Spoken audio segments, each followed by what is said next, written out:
coming in from the United States into Canada via Mexican cartels. And if you're a state, we won't have a deficit.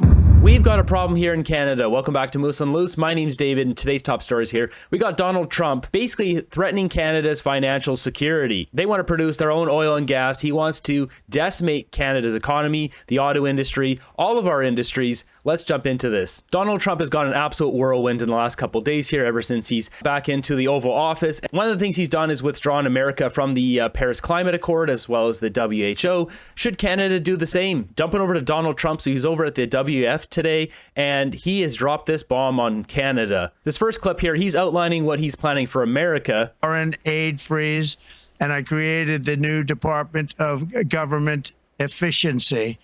I terminated the ridiculous and incredibly wasteful Green New Deal. I call it the Green New Scam.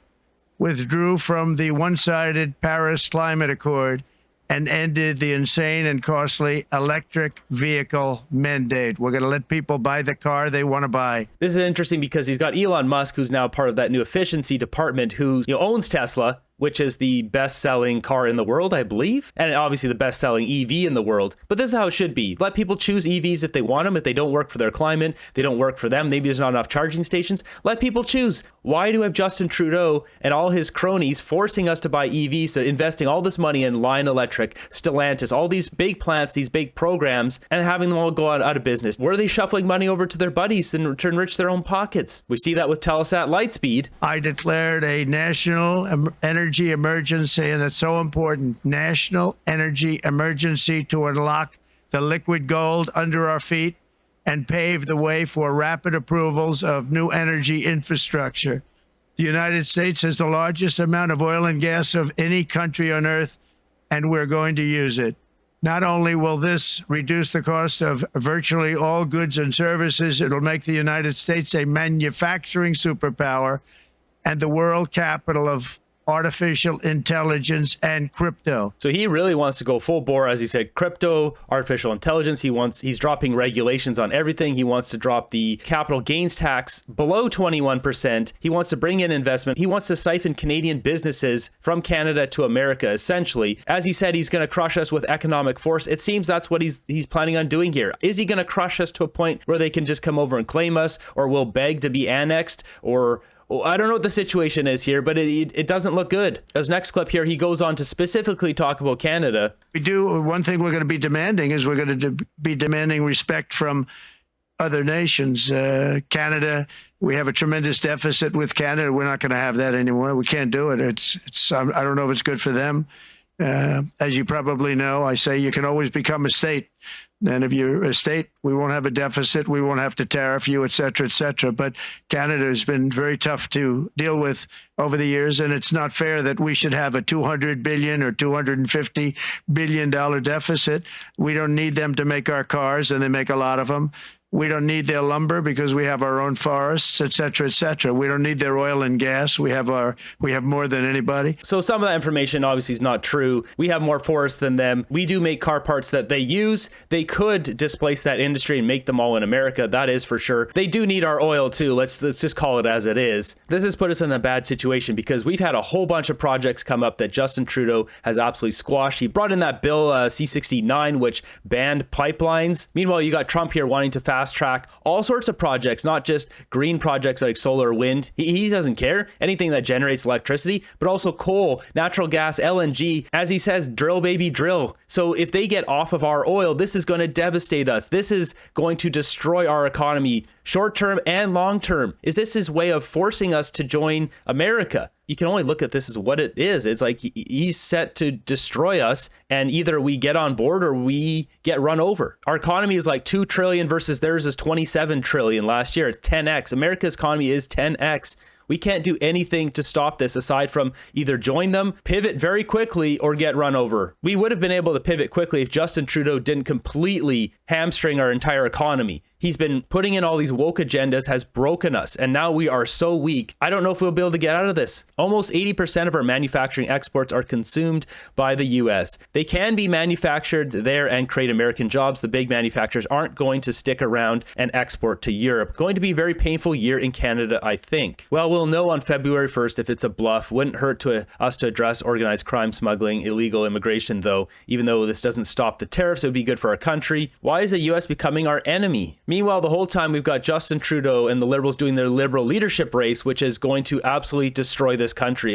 This may be the nail in the coffin. Canadian politicians really set us up for failure. Going to be a tough climb. If we take a look here, Erica Lindbergh has posted this, which shows all of a quick picture of projects that Trudeau and his cronies blocked. We've got Grassy Point LNG, 10 billion. West Coast Canada LNG, 25 billion. Aurora LNG, 28 billion. Prince Rupert LNG, 11 billion. Just think of how much prosperity, how many jobs this would create to our country. It's just unreal. Pacific Northwest LNG, 11 billion. Cpac LNG, 11 billion. Frontier Oil Sands Mine Project, 20 billion. 2.6 billion, 2.4 billion, 1 billion, 3 billion, 70 million, 4 billion, 16 billion. And then we've got these two major ones here, Energy East, which is 15 billion, which would then allow energy to flow across Canada and not go down into Michigan. We've got Northern Gateway, which is 8 billion, which allows our energy to get out to exports to Asia. Trudeau he's done his best possible to destroy our country. This poll here says, how do you see as a Canadian having US as a neighbor? We're vulnerable, we're lucky, we're kind of both. It really is both, but in this case, we're going to get decimated. Carbon tax is a tiny part of Liberals looted and destroyed Canada with his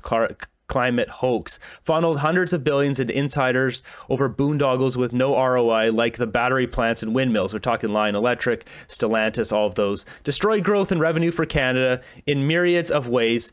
Like all of these projects, the total damage is in the high hundreds of billions or even over $1 trillion. And as this says, unleashing Canadian natural gas is the only way to remain competitive. Canada must embrace LNG future or get left behind by Trump's energy superpower. Next up, we got this one from Table Salt. It says, new from TD Economics, Canada runs a trade surplus with the US and oil and gas excluded. Basically, this graph here is showing the import reliance. The US is reliant on Canada for key critical minerals. So all of these here, as this has been mentioned by David Eby, we've got germanium coming out of Trail, BC. There's multiple things coming out of Quebec and other places across Canada. Treatment of 1,000 tons of copper ore yields only 1 kilogram, 2.2 pounds of tellurium, which making it one of the rarest metals on Earth. The town of Telluride, Colorado is named after this metal. You learn something new every day. Meanwhile, we have a Danish official tells Trump what he thinks of him. Dear President Trump, listen very carefully.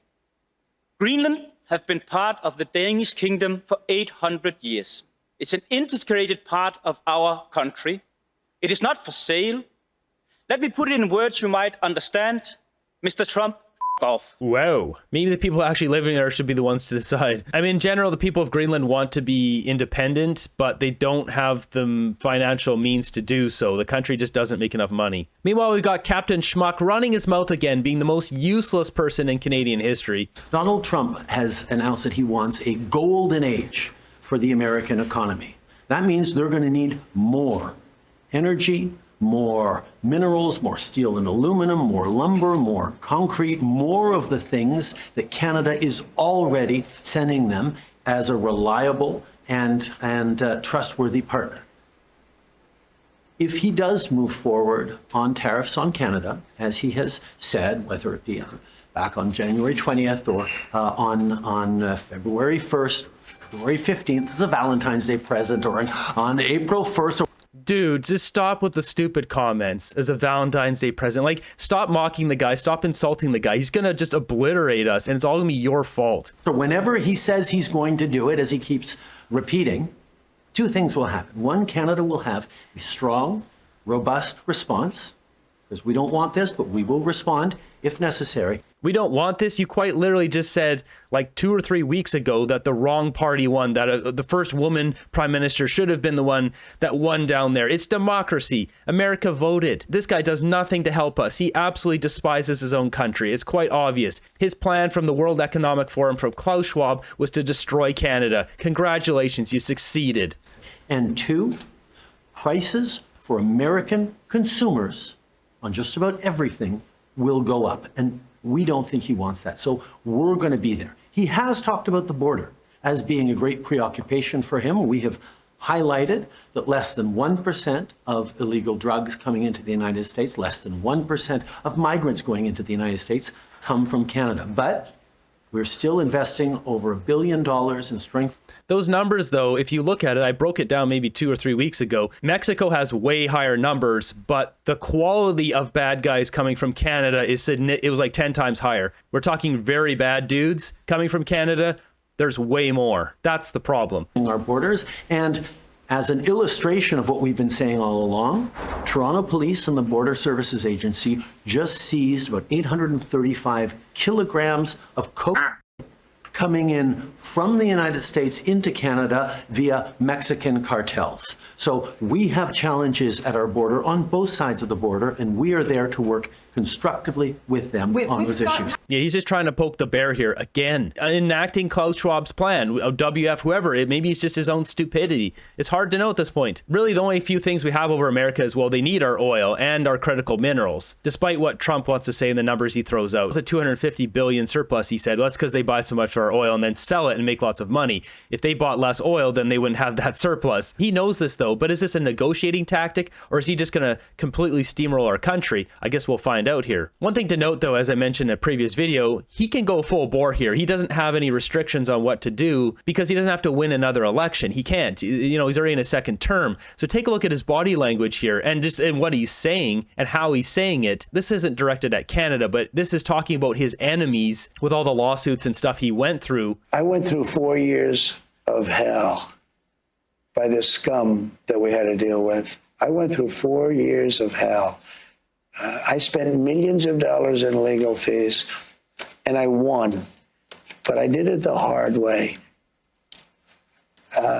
It's really hard to say that they shouldn't have to go through it also. It is very hard to say that. So this has to do with all his felony charges and all that stuff. Like, he's not playing nice anymore. So if he puts these tariffs on us and then Trudeau counter tariffs and both our economies are affected, Canada's would completely implode. America would feel the pain if or when prices go up in America. Americans get pissed off about it and there's a huge backlash. Maybe and then the tariffs come off. Aside from that, or joining America, I don't see how we're going to get out of this because our government isn't functional and they're not doing anything. They're run by complete buffoons. If we take a look at what's going on in America just in the last couple days of him being in office, they are going and rounding up all these gangsters and sending them out. They're deporting them. They're doing exactly what they said they're going to do. I'm not going back to Haiti. One of those threats is this illegal alien from Haiti. ICE says he's a gang member with 17 criminal convictions in recent years. Trump, you feel me? Yo, Biden forever, bro. Thank Obama forever. Biden forever. You think that he did for me, bro? ICE Boston quickly takes down its next targets, including this illegal alien from Brazil who has an Interpol red notice for armed robbery. This Salvadoran illegal alien charged locally with rape and released by a sanctuary jurisdiction. Yo, ¿cómo se llama? And this Dominican illegal alien charged with assault with a deadly weapon and heroin trafficking. Officers also arrested this Guatemalan MS-13 gang member facing gun charges. ICE says he was released from local custody just the day before. Their detainer request was ignored because of sanctuary policies. And in a sign of shifting priorities with the new Trump administration, this man, who was in the same apartment as the target, was also arrested after ICE determined he's also in the U.S. illegally. Multiple of these guys in the same apartment. This is what ICE calls collateral. They're following through on it, so we have to assume he's going to follow through on these tariffs. I don't know if this is a bluff anymore. I think they're looking at Canada like a cash cow with all our minerals and oil and saying, yeah, it's time to take over that country. Or at the very least, having some sort of economic union while still keeping the two countries separated by name. You got this video coming out yesterday with the Nova Scotia Premier calling for Energy East pipeline to be approved. Do you think Justin Trudeau is going to be doing this? I don't think so. But certainly during the discussion, I called for the Prime Minister and asked the federal government to immediately approve the Energy East project. That's something that they could do, and I encouraged them to do. There was support from a number of premiers on that as well. If we needed more urgency to strengthen our country, we got it, right? So we need to make sure that we have incredible natural resources. We have to recognize that and tap into that potential. That's a strength we have as a country. It's certainly a strength we have as a province. Well, diversification it kind of goes without saying that we need to make sure that there are customers all around the world for what we have, and the United States is a huge market and it's been a convenient customer, but now is the time to also, of course, look for diversification, not only across our country but around the world. And a project like the Energy East could move resources from the west to the east and then onto Europe. Like, it will open up incredible opportunities for our country. Yeah, but Trudeau doesn't care about prosperity in Canada. That is the problem. That ship has sailed. There's no Energy East pipeline anymore, no Northern Gateway, no new LNG facilities. The companies that were going to build those have moved on. Why would they believe that any Canadian government, that once this storm passes, they won't face renewed pressure over regulation, environmental law, etc.? Yeah, I mean, it's burned these companies. They don't have trust in us anymore. What Trudeau and Guilbeault and the Liberals have done to us needs to be charged in a court of law. Next up, we got this clip here of Scott Moe. It says Saskatchewan Premier no longer supports the 1-for-1 tariffs on export tariffs on the USA. Joins with Alberta Premier Smith. Canada is a rudderless ship with no clear leader. Saskatchewan is supportive of those very small, targeted tariffs that are there to change the minds of U.S. decision makers. What we have seen since last week is some of the language change to broad-based dollar-for-dollar tariffs counter tariffs being imposed. Saskatchewan's not in support of that. The broad-based counter tariffs are escalating. The entire conversation around tariffs will be hurtful to Canadians and will be hurtful to the entirety of North Americans, and ultimately to that North American energy and food manufacturing security that we want to achieve. Export tariffs put on by our own national government on products that we might produce here in Saskatchewan or anywhere else in Canada. Our Saskatchewan most certainly is not supportive of, and would be working actively to ensure that an export tariff couldn't be applied on Saskatchewan products. And we're looking at what opportunities provinces have exercising the provincial jurisdiction as we speak when it comes to the potential of export tariffs down the way. And so the very targeted tariffs, small targeted tariffs that don't have an impact on our economy. We have had discussions with the federal government about our support for those broad-based tariffs. Dollar-for-dollar tariffs with the U.S. is not in Canadians' best interest, nor should export tariffs ever be considered by our government. Wow, yeah, teaming up with Alberta now. This is going to get pretty messy. Poilievre's going to have one heck of a time threading the needle here. Get back to Parliament already. There we have it. Rough times here in Canada. What's going to happen here with Donald Trump in America? He's coming out swinging. I don't think he's going to be stopping. I don't think these are bluffs anymore. There'll be some sort of tariffs. Maybe it won't be 25%. Who knows? Life will continually be hard here in Canada in 2025. All thanks to Justin Trudeau for making our country weak.